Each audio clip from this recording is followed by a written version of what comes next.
반갑습니다, 여러분. 오늘 협상에 대해서 강의를 하도록 하겠습니다. 협상에 대해서는 국어과 교육 과정에 이제 고등학교부터 나옵니다.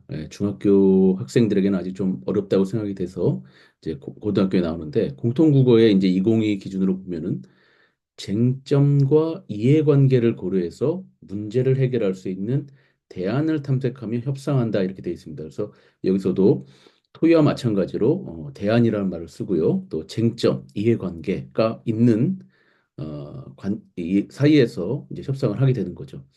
이 성취 기준은 협상에 대한 이해와 실행을 통해 개인 또는 집단의 갈등을 조정하여 문제를 해결하는 능력을 기르기 위해 설정하였다. 그래서 협상의 중요성, 또 협상이 필요한 상황에 대해서 이해하고 또 협상의 절차, 이 절차적 지식을 아는 것도 되게 중요합니다.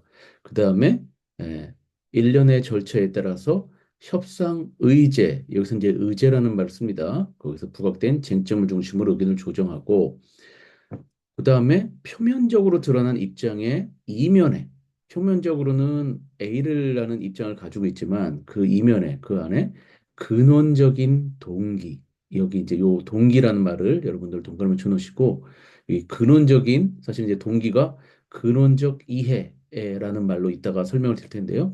Real Interest의 이제 학문적인 용어의 용어를 갖다가 이제 교육과정 속에는 그런 좀 이해라고 쓰기가 뭐하니까 그냥 근원적인 동기라고 했는데 이 안에 있는 진짜 바라는 바이죠. 이것을 고려해서 대안을 마련하는 거고 또 우리 의사소통 교육이니까 상대의 의견을 존중하는 하면서 표현하는 것 이런 것들을 학습하게 됩니다. 그리고 적용식 고려사항에 보면은 여기 이제 태도의 중요성도 나오고 그 다음에 문제를 해결할 수 있는 다양한 대안을 탐색하는 과정에서 민주 시민이 갖추어야 할 협력적 소통 역량이란 말이 나옵니다. 여러분, 우리 협상하면은 주로 그 노사 협상 이런 것들이 많이 떠오르죠. 그리고 우리의 머릿속에는 막 띠를 두르고 아니면 무슨 철탑에 고공농성을 하거나 협상이 어, 서로 협상이 안 이루어지고 결렬되고 이런 모습을 많이 봐왔을 겁니다. 그래서 우리가 이것도 역시 국어 시간에 잘 배운 적이 없기 때문에 협상을 어떻게 하는지에 대해서 그래서 이런 문제들이 생겨나고 있습니다. 그래서 고등학생 정도 됐으면은 그래도 어떤 이해관계가 걸린 사안에 대해서 그냥 끝까지 우기고 나 안 해. 뭐 이렇게 하는 것이 아니라 같이 협상을 하고 그래서 타협하는 그런 것도 배울 필요가 있습니다. 그 다음에 선택 과목, 화법과 언어에도 이제 협상이 나옵니다. 상황에 맞는 협상 전략, 여기서는 키워드는 이제 협상 전략입니다. 그래서 공통국어에서는 협상 절차가 주로 나오고 요즘 협상 전략이 나와서 그 두 가지를 오늘 강의에서 핵심적으로 제가 설명을 드리도록 하겠습니다. 자, 협상 실행 절차에 따라 상황에 맞는 전략을 사용해서 서로 다른 의견이나 주장을 조율하고 함께 만족할 만한 대안을 모색하는 의사결정 능력을 기르기 위해 설정하였다 이렇게 되어 있습니다. 그래서 협상 전략을 세우는 과정에서 상대 측 의견이나 제안을 받아들이기, 또 자신의 의견이나 제안을 전략적으로 조정하기, 타협하고 조정해서 상호 만족하는 대안을 도출하기 이렇게 되어 있습니다. 그래서 국어과에서는 일반 사회에서 얘기하는 그런 비즈니스 협상처럼 남의 것을 많이 취하고 내 것을 조금 덜 내놓고 하는 그런 협상이라기보다는 서로 만족할 만한 대안. 여기에 이제 방점이 있습니다. 그래서 그런 비즈니스 협상이라기보다는 우리는 호혜적인 서로 혜택을 주는 그런 협상에 이제 교육에 주안점을 두고 있다는 것을 여러분 염두에 두시기 바랍니다. 자, 오늘 학습할 내용인데요. 협상의 개념, 그리고 협상의 원리로서 호혜성과 상호 의존성, 절차, 네 단계, 그다음에 전략, 네 가지 전략, 이렇게 우리 교재에 있는 내용을 위주로 다루도록 하겠습니다. 먼저 협상의 개념입니다. 협상은 이익과 관련된 갈등을 인식한 둘 이상의 주체들이 그래서 이제 토의나 토론하고는 다르게 이해관계가 있어야 됩니다. 그죠? 뭔가 서로 내가 잃거나 얻거나 하는 이런 문제여야 되는 거죠. 같이 모여서 합의에 이르기 위해서 대안들을 조정하고 구성하는 공동의 의사결정 과정입니다. 여기 지금 제가 뭐 중고차를 파고 사는 그런 사진을 하나 넣어놨는데 이런 것도 이제 협상이라고 할 수 있죠. 근데 협상을 바라보는 이제 관점이 두 가지가 있는데 분배적 협상이 있고 통합적 협상이 있습니다. 분배적 협상은 고정된 이익을 분배하는 겁니다. 그리고 의제도 하나입니다. 그 예를 들면은 컴퓨터를 여러분 사러 이제 가는 경우를 상정해 봅시다. 요즘 이제 인터넷으로 많이 사는데 예전엔 진짜 이제 용산 같은 데 가서 이제 컴퓨터 파는 아저씨랑 말 그대로 딜을 하는 거죠. 근데 여기서 이제 가격이라는 하나의 의제만 가지고 얘기를 했을 때 가게 주인은 100만 원에 팔려고 합니다. 근데 예, 사러 간 사람은 학생은 80만 원에 사고 싶어 한다고 생각해 봅시다. 그랬을 경우에 이제 뭐죠? 이제 서로 안 맞으니까 가격 면에서 안 맞으니까 다른 데로 갈게요. 다른 곳에 가서 알아보고 올게요. 뭐 이런 식으로 그냥 가격이 협상이 안 되고 이게 되는 거죠. 근데 이제 통합적 협상은 그게 아니라 가치를 통합해서 새로운 합의안을 모색하는 겁니다. 그리고 여기서는 이제 중요한 게 단일 의제가 아니라 복합 의제, 복수의 의제 또는 이제 다중 의제라고 합니다. 그러니까 단일이 아닌 것. 그리고 서로 윈윈을 추구합니다. 그래서 교환하고 양보하면서 서로 파이를 키운다는 게 그 가격이란 하나에만 함몰되지 않고 예를 들면은 이렇게 얘기하는 거죠. 이제 아저씨 컴퓨터 80만 원에 주세요. 아저씨는 그럴 수 없어. 100만 원에 팔 거야. 이렇게 얘기했을 때 서로 이제 합의안을 모색한다면 다른 어떤 복수의 의제니까 어떤 의제들을 생각할 수 있을까요? 그러면은 이제 아저씨는 오케이. 그러면은 95만 원에 줄 테니까 5만 원 깎아주고 대신에 80만 원까지는 줄 수 없어. 하지만 내가 키보드와 또 마우스, 그다음에 게임용 헤드셋을 줄게. 이거는 또 그 아저씨 입장에서는 대량으로 사서 또 이렇게 약간 갖춰놓고 있는 거기 때문에 이렇게 서비스로 좀 줄 수가 있는 여유가 있습니다. 학생 입장에서는 네, 그래요? 그러면은 95원에 주시고 제가 가격은 더 이상 또 쳐드릴 수는 없고 대신에 그거 다 주시고 그다음에 AS 기간을 보증 기간을 2년에서 3년으로 늘려주세요. 이런 또 요구를 할 수가 있습니다. 그랬을 때 아저씨는 이 컴퓨터 성능에 자신이 있었기 때문에 AS 기간 늘려주는 거는 크게 부담이 안 된다 생각해서 95만 원에서 여기서는 협상이 또 이루어질 수 있는 거죠.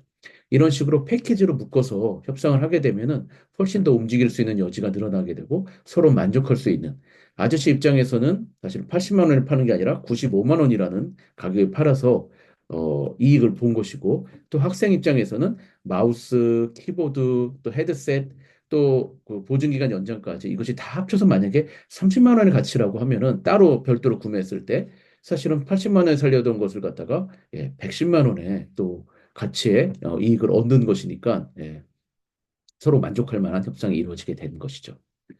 자, 협상의 원리는 크게 두 가지로 나뉘는데 첫 번째는 호혜성입니다. 지금 우리 국어과에서는 비즈니스 협상이 아니라 이렇게 서로 호자의 은혜 해자입니다. 그래서 서로 혜택을 누리게 되도록 문제를 해결하는 성질을 호혜성이라고 하는데 나의 이익만 최대화하는 자기중심성에서 벗어나서 통합적인 협상, 분배적 협상이 아니라 그래서 그런 통합적 협상 관점에서 서로 만족하는 합의안을 마련하는 게 이제 호혜성이 되겠습니다. 그다음에 두 번째는 이것을 또 이해하는 것도 중요합니다. 상호 의존성입니다. 여러 차원에서 상호 의존적으로 맞물려 있습니다. 목표도 맞물려 있죠. 그죠? 그다음에 정보도 맞물려 있습니다. 내가 가지고 있는 정보를 내가 카드에 비유한다면은 이 카드를 안 보여주면은 상대도 그죠? 그 대안을 알 수가 없으니까 그냥 가격 가지고만 얘기하다가 끝나고 안 사요. 그리고 막 그냥 또 딴 데로 가고 이렇게 됩니다. 그다음에 당연히 결과에 대해서도 아까 가격 가지고 해서 결렬된 결과와 또 서로 마우스 키보드를 주고받으면서 서로 이익을 얻은 결과랑 또 완전히 다르게 되죠. 그래서 이런 면에서 다 상호 의존적이라는 것을 알 때 이런 호혜적인 또 협상이 가능하게 됩니다. 그래서 협력적 경쟁자라기보다는 우리는 경쟁의 구도가 있긴 하지만 그래도 협력자라는 이런 관점으로 전환하는 게 좋겠습니다. 그리고 당연히 역지사지 관점에서 또 인정하고 신뢰하는 이런 대화를 하는 게 좋은데 초기에 이 대화의 예를 보면은 상대를 인정하는 지난번에 자료 꼼꼼히 보내주셔서 감사해요. 우리 협상 사전 단계에서 그 서로 자료를 좀 주고받겠죠. 원하는 거라든지 이런 것들. 네, 함께 협력하게 되어서 기쁘게 생각합니다. 뭐 이런 식으로 따뜻하게 상대를 인정하게 해주면은 또 상대방도 신뢰하는. 네, 서로 입장이 달라서 어려움이 있을 수 있지만 저희는 서로에게 이익이 되는 최선의 대안을 찾을 수 있다고 믿습니다. 그래서 서로의 이렇게 좀 관점을 보여주면은 이 사람이 어떻게 하면은 교묘하게 나를 속여가지고 이익을 더 취하려는 게 아니라 서로 마음을 열고 윈윈을 추구하는 거고 있다. 이것을 서로 공감하면은 훨씬 더 협상에 도움이 되겠죠. 자, 협상의 절차인데요. 우리 공통국어에서는 이 절차를 굉장히 핵심적인 교육 내용으로 삼고 있죠. 자, 이것도 일련의 어떤 사고 과정인데, 여러분들 우리 국어과에서 학생들에게, 고등학생들에게는 적어도 이 정도 사고할 수 있는 능력을 길러주면 좋지 않을까 이런 생각이 됩니다. 지금 먼저 그림을 보면은, 상명대의 미래백년관이고, 그 오른쪽에는 여러분이 잘 아시는 사본관입니다. 조금 차이가 많이 나죠, 연식이. 예. 근데 이게 어떤 일이냐면 저 밑에는 제가 그냥 이제 그림을 그렸는데 제가 이제 학장할 시절에 사범대 학생회에서 이제 찾아왔습니다. 그래서 요청을 합니다. 그 맥락으로 오늘 강의를 꾸려가 보도록 하겠습니다. 예전에는 지금 청출어람이라고 그 임용고시를 준비하는 고학년들이 주로 사용하는 자습실인데요. 그게 사본관 지금 어디 있었냐면은 그 2층인데 사실은 1층 같은 2층이죠. 예, 국어교육과 그 실습실 여러분들이 과방이라고 불리는 그 곳이 그 청출어람이라는 곳이 이 공부하는 자습실이었습니다. 근데 그곳이 지금 이제 조명도 새로 바꾸고 에어컨 설치도 이제 매립형으로 하고 막 이렇게 해서 굉장히 좋았지만 예전에는 조금 어두컴컴하고 채광도 잘 안 되고 그 옆에 이렇게 비탈이 산이 있어가지고 약간 반지하처럼 조금 눅눅하고 곰팡이도 많이 쓸고 별로 쾌적하지 않았습니다. 그리고 구석에 있어도 되게 외졌고 근데 이 공간에 대해서 이제 거기 자습실을 쓰는데 이제 학생들이 고시 공부를 해야 되는 고학년인데 너무 채광도 안 좋고 어둡고 침침하다, 눅눅하고 그래서 이것을 5층으로 올려달라 이런 제안을 했습니다. 근데 여러분 지금 청출어람은 5층에 있습니다. 그래서 이제 지금 조금 더 손을 보거나 해서 이제 또 자습실로 잘 사용이 됐으면 좋겠는데요. 자기 사물을 놓고 이용할 수 있는 그런 자습실 공간이 있습니다. 근데 요것을 이제 학장실에서 관장을 하기 때문에 이걸 학장실에 찾아와서 5층으로 이전해 달라 이런 요청을 했습니다. 근데 그 당시 사범대학에 그 이전할 만한 그런 뭐 몇 천만 원의 어떤 예산이 없었기 때문에 저는 굉장히 좀 곤란한 상황이었고요. 그래서 요 맥락으로다가 조금 일부 이루어진 분도 있는데 거기 이제 테이블 설치하고 냉온수기 설치하고 또 조명 바꾸고 또 그런 부분도 있고 실제로는 지금 또 올린 부분도 있고 그 맥락을 한번 사례를 들어서 예를 들어보겠습니다. 자, 협상의 절차에서는 이제 교육 과정에서는 사실은 시작, 조정, 해결 이렇게 3단계로 나눕니다. 근데 시작, 조정, 해결 사실은 뭐 굉장히 뻔한 절차이죠. 근데 사실은 협상에서는 요 사전 협상 단계가 되게 중요하긴 합니다. 그래서 제가 요 교재에는 사전 협상 단계에서 해야 될 일도 담아 두었습니다. 여기 사전 협상 단계에서는 협상 내용 분석, 협상 범위 예측, 그다음에 시작 단계에서는 그 협상 내용을 제시하고 협상 범위를 제시하게 됩니다. 그러니까 일단 만나서 내용을 제시하고 범위를 제시하는데 그 사전 협상 단계에서 다 이제 시뮬레이션을 하고 이제 자료도 준비하고 만나야 되기 때문에 사전 협상 단계가 필요하다는 것이죠. 조정 단계에서 이제 본격적으로 정보를 공유하고 대안을 조정해 나갑니다. 해결 단계에서는 합의안을 만들고 그다음에 확정하는 이런 일련의 단계를 거치게 됩니다. 하나씩 상세하게 살펴보도록 하겠습니다. 사전 협상 단계에서는 이렇게 하는데 협상 내용을 분석합니다. 우리의 요구가 뭐고, 우리의 입장이 무엇이고, 우리의 동기가 무엇이고, 이것은 오른쪽에서 제가 예를 들어서 설명드리도록 하겠습니다. 협상의 의제는를 확인해야 되는데, 이게 어떤 의제를 선정할 것인가? 그다음에 혹시 누락된 건 없는가? 아까 우리 이제 단일 의제, 다중 의제, 요거 이제 임용 시험에서도 출제된 바 있는데 하나만 가지고 사문대 학생회에서는 그냥 5층으로 이전해 주세요. 공부 못 하겠어요. 이렇게 되면 좀 이제 얘기가 이제 힘들어지는 거죠. 예산 없어. 못 해. 이렇게 되니까. 근데 다중의제를 설정해 가지고 여러 가지 얘기를 갖다가 늘어놓고선 서로 주고받으면은 또 이 물꼬가 트일 수가 있습니다. 공간 이전뿐만 아니라 책상이 너무 낡았어요. 그다음에 조명이 너무 어두침침해서 눈이 침침해요. 또 도난 사건이 있었습니다. 주로 이제 뭐 귀중품은 별로 없는데 전공서적 이렇게 빼곡하게 하이라이트 쳐놓고 메모해 놓고 했던 책들을 놓고 공부했는데 이것을 누가 이제 훔쳐간 일이 있었죠. 사실은 여러분들처럼 뭐 임용고시를 공부하는 학생들 입장에서는 그런 경우 굉장히 당황스럽고 굉장히 속이 상하죠. 그래서 이런 의제들을 놔두고 이제 어떤 보완이라든지 이런 것들을 같이 얘기를 하게 됩니다. 그리고 협상에 임하기 전에 우선순위를 결정해야 되겠죠. 그래서 협상 자원을 또 평가하고 해야 됩니다. 내가 가지고 있는 게 무엇이고 내놓을 게 무엇인지, 그리고 자료 준비, 타 학교의 사례라든지 또 객관적인 기준. 아, 그 공부할 때 눈이 피곤하지 않은 적당한 조도는 어느 정도인지 이런 과학적인 좀 근거도 찾고 하면 좋겠죠. 그다음에 상대방이 내가 이걸 요구했을 때 반박했을 때 나는 어떤 자료로다가 또 반박할 것인지 그런 것들을 좀 준비를 합니다. 자, 예를 한번 들어볼게요. 여기 이제 동기라고 교육과정에 나온 것은 이제 이론적으로는 real interest.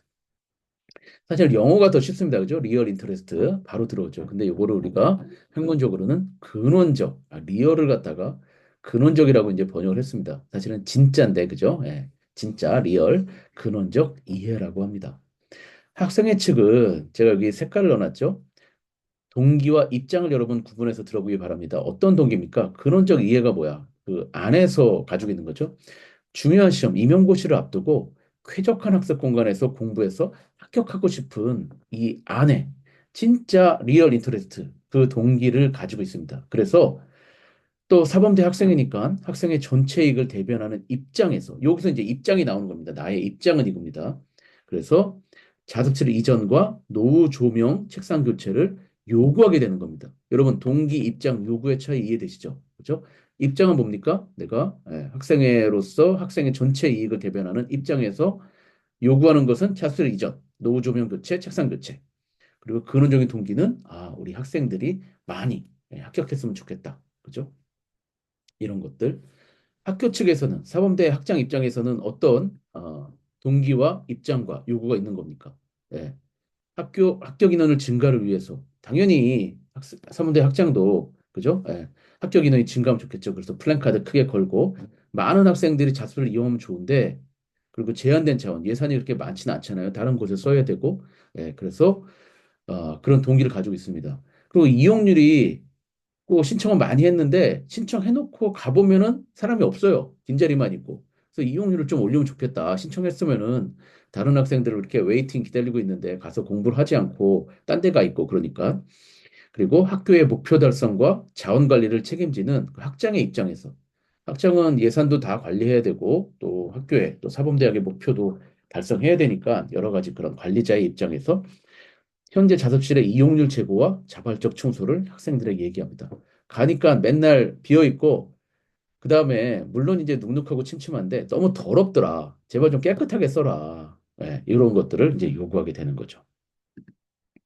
자, 그다음에 사전 협상 단계에서 또 하게 되는 게 뭐가 있냐면은 협상 범위를 예측하게 됩니다. 이때 이제 조파라고 하는데 좀 발음이 특이하죠?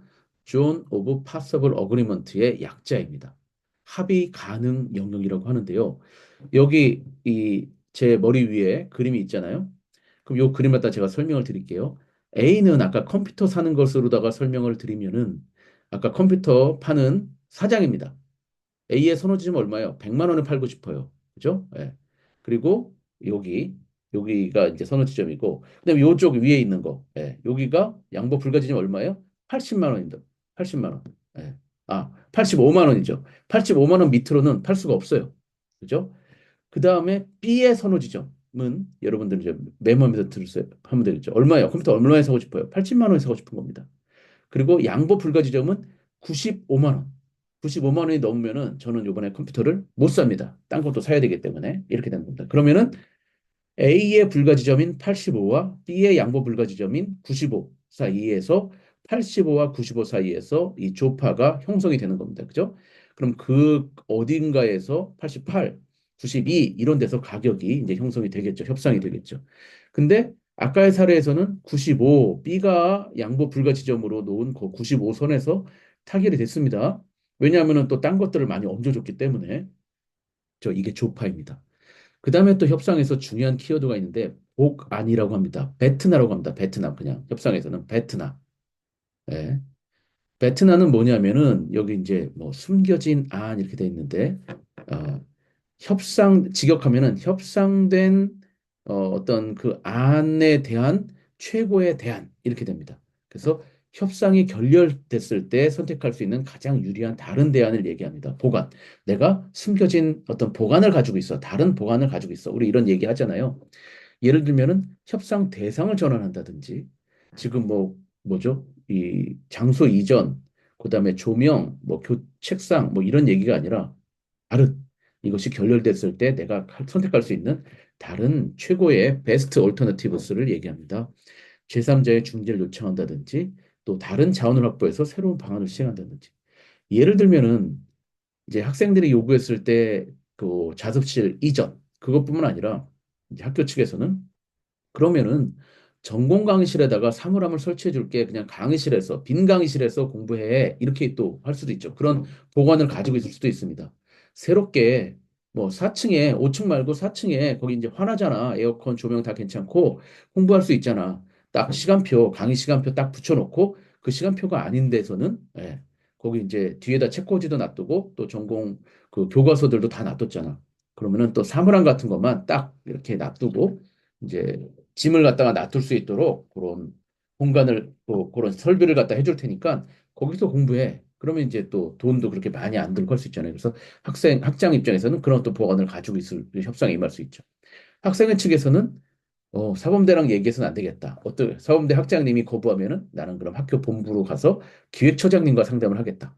그래서 우리 학교에 상명대에 임용시험뿐만 아니라 저쪽에 공무원 시험을 준비하는 학과들, 행정이라든지 뭐 이런 데 학과들도 있지 않느냐, 법학과라든지 또 이런 학과들에서 또 같이 아예 학교에서 이런 국가 시험에 응시할 수 있는 그런 학습 공간을 설치해 주세요. 이렇게 또 요구를 할 수도 있습니다. 그죠? 그래서 이런 보관을 가지고 있는 게 협상할 때 되게 유리합니다.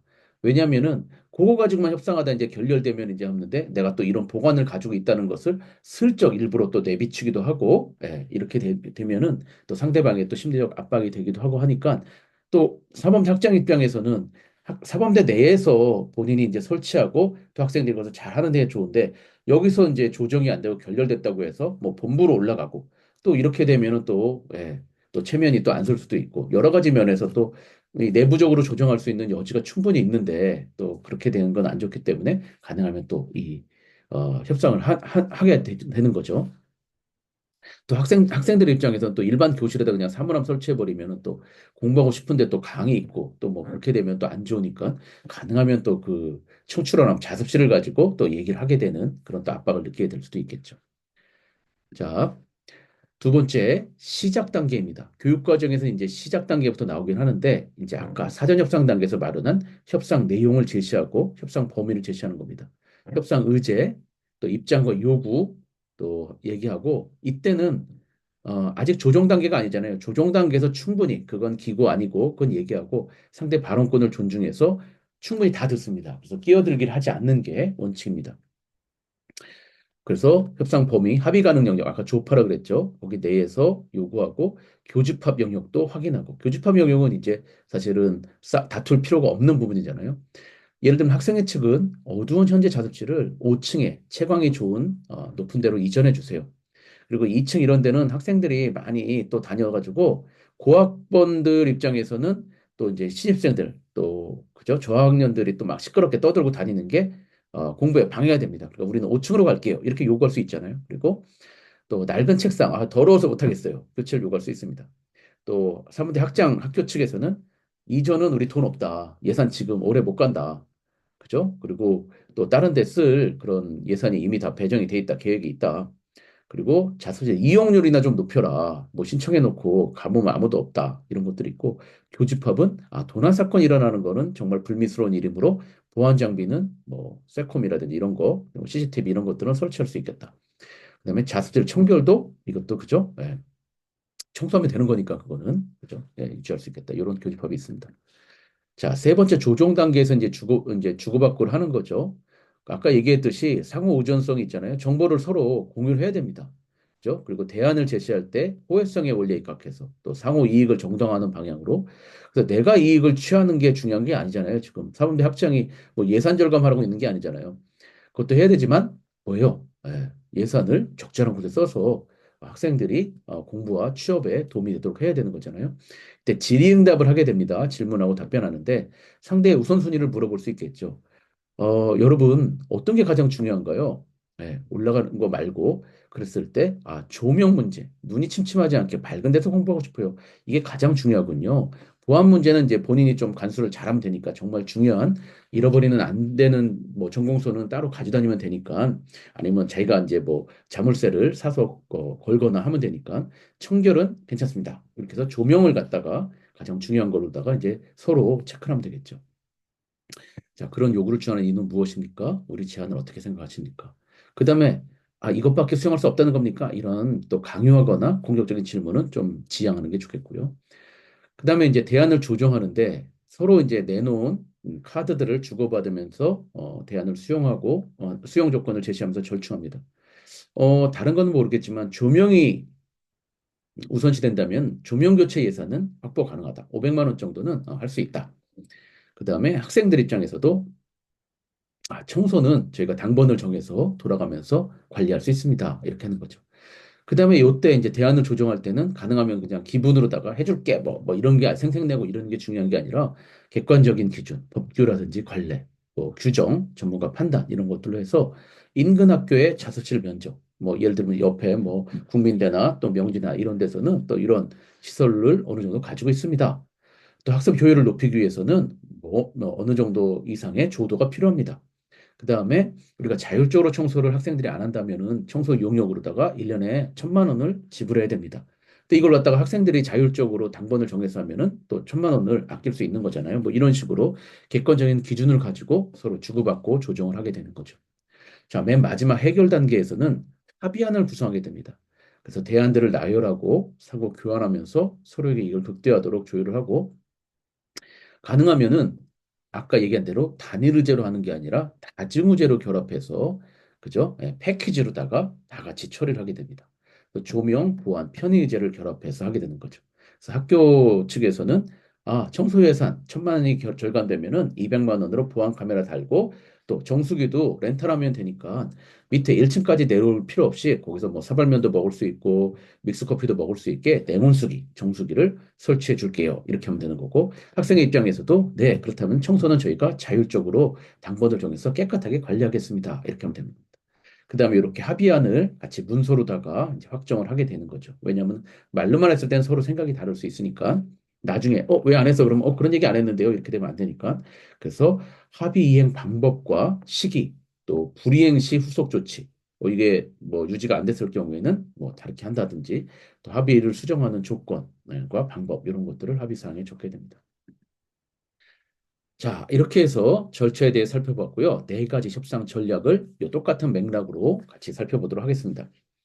자, 1번이 자원 확대 전략입니다. 다른 말로는 파이 키우기 전략이라고 해요. 그래서 대안이 부족한 문제를 해결하기 위해 양측이 동원할 수 있는 가용 자원을 확대하는 전략입니다.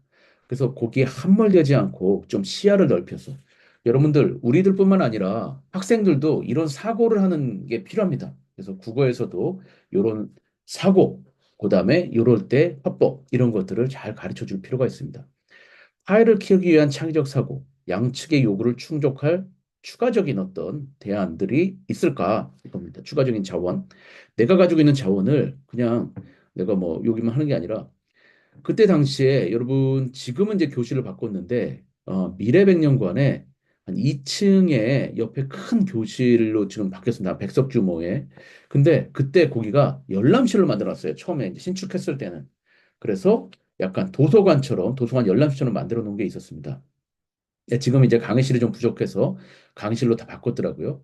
근데 그때 이제 제가 떠올린 아이디어가 뭐였냐면은 그 신축 미래백년관의 2층에 백석 규모 열람실이 있는데 거기가 여러분 아시겠지만 시험 때만 붐비고 일반 학기 때는 거기가 그냥 텅텅 비었어요. 그럼 제가 이제 학생들에게 그런 얘기를 할 수가 있겠죠. 이걸 내가 기획처에게 얘기해서 여기는 평소에는 30석 정도는 제가 딱 지정, 고시 준비생 지정으로다가 할당을 딱 받아서 다른 일반 학생들은 다른 70석을 쓰고 30석은 딱 맡아서 이렇게 해줄게. 이렇게 할 수가 있잖아요. 그러면은 어때요? 사법관뿐만 아니라 미래백년관에 30석이라는 자원을 추가해가지고 협상의 어떤 테두리 안으로 들여오면은 학생들 입장에서는 지금 당장 5층으로 안 가더라도 30명 정도는 또 쾌적하게 그곳에서 공부할 수 있으니까 어떤 문제 해결에 물꼬가 또 트이는 거죠. 그리고 이것은 자원확대 전략입니다. 두 번째는 동기를 접목하는 전략인데 가시적으로 드러낸 요구사항 말고 아까 이면에 교육과정에도 그 근원적 이게 동기라는 말이 있었다고 그랬죠. 리얼 인터레스트 그 교집합을 찾아서 접목하는 전략입니다. 그래서 그냥 요구하는 마음만 가지고 안 돼, 못 해줘, 예산 없어, 돈 없어. 아 그럼 우리도 뭐 안 할 거예요, 뭐 못 해요, 막 이렇게 하고서 그냥 결렬 이런 게 아니라 자 이게 국어교육에서 가르쳐 줘야 된다는 거 제가 계속 강조합니다. 나와 상대가 진짜로 원하는 게 뭔가 그리고 그 사람은 그걸 왜 원하는가 그리고 공통점과 차이점 뭔가 있을 때 학생회 측에서는 뭐예요? 임용시험을 앞두고 쾌적한 공간에서 합격하고자 하는 그거죠. 그런 적이 학교 측에서는 합격 인원을 증가하기 위해서 자습실 이용률도 제고되고, 그죠? 제한된 자원을 효율적으로, 그죠? 네. 그냥 자습실 이전하는데 뭐 5천만 원 다 써버리면은 다른 돈은 못 쓰잖아요, 그죠? 뭐 근데 5천만 원이 있지도 않을 뿐더러 그리고 학습 성과를 제고하는 곳에 포커스를 맞춰서 어떻게 하면은 제한된 자원을 가지고 학생들의 학습 성과를 제고할까? 뭐 어둡다 그러고 눅눅하다 그러고 하는데 이걸 갖다가 올릴까? 요기에 이제 서로 접목해서 문제를 해결해야 되겠죠. 세 번째는 상호 양보 전략입니다. 우선과 차선을 걸려서 그러기 때문에 다중 의제가 필요한 겁니다. 단일 의제 말고 이 패키지로 해야 돼요. 내가 내놓을 거 있고 양보하지 못할 것 있고 그런 것 있잖아요. 그래서 양보하고 또 상대가 이 정도 양보했다면은 나도 또 하나 내놔야죠. 보상하는 맞교환 전략을 해야 됩니다. 그래서 교환을 통한 가치 창조인데 예를 들어 보면 학생회에서는 예산을 마련해서 조명기구와 책상을 교체해 주시다니 감사합니다. 그죠? 상대방의 양보에 대해서 보상합니다. 그렇다면 자습실 청소는 순번을 정해서 저희가 자율적으로 할게요. 학교 측에서는 절감된 청소 예산으로 정수기 설치해 주겠습니다. 그 다음에 또 식사도 간단하게 해야 되는데 어디 돌아다니지 마시고 그 옆에 한 작은 테이블도 설치하면은 뭐 배달 음식 같은 거 시켜서 거기서 드세요. 이런 식으로 서로 주고받고를 하게 됩니다. 근데 이때 얘기할 때 무조건 우리가 예스맨이 되거나 무조건 노를 할 수는 없죠. 그럴 때 이제 균형을 맞추는 화법이 있는데 어떻게 하는 거냐면 일단 반대를 하기보다는 네, 제안한 것에 대해서 동의합니다. 근데 여기 좀 단서를 달 수가 있겠죠. 만약 제가 이것을 할 수 있다면요. 그런 식으로 해서 상대방이 얘기하는 걸 받고 또 나도 하나 내놓고 이렇게 해서 주고받고 할 수가 있게 됩니다. 그 다음에 또, 동의합니다. 받고 대신에 그렇다면 제가 요것은 좀 불가합니다. 이런 식으로 단서를 달 수도 있습니다. 그죠? 이런 식의 여러분 좀 평화로우면서도 또 지혜롭게 주고받을 수 있는 화법을 구사한다면 훨씬 더 좋겠죠. 자, 다음에 마지막은 의제 결합 전략입니다. 이거 계속 나왔던 얘기죠. 다중의제로 패키지로 묶는다. 그죠? 그래서 상호 이익을 극대화한다. 그죠? 요런 겁니다. 학생회에서는 묶는 겁니다.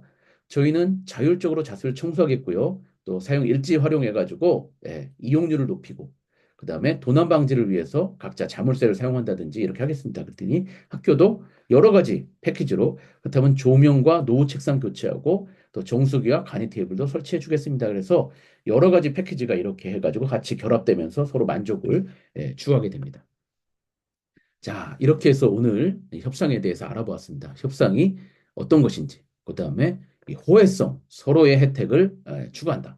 또 서로 많이 맞물려 있다. 상호 우전성, 절차, 사전 협상부터 시작 조정, 해결 단계에서 어떤 일을 해야 되는지, 또 협상의 전략으로 어떤 사고를 하고 어떤 방식으로 소통해야 되는지 자원을 키운다. 그죠? 그다음에 서로의 내적인 이 마음속에 안에 있는 그 동기에 집중해서 그 교집합을 찾아서 그걸로 협상을 해나간다. 그리고 서로 상호 내놓을 거 양보하지 못할 거 이런 것들을 갖다가 하고 양보한 것에 대해서 또 나는 이걸 내놓고 해가지고 의제를 결합해서 패키지로 문제를 해결한다. 이 의제 결합 전략까지 살펴보았습니다. 자, 그럼 여러분 협상에 대해서 이제 완벽하게 개념 원리, 절차 전략을 이해하게 되신 겁니다. 자, 그럼 오늘 강의는 여기서 마치도록 하겠습니다. 수고했습니다.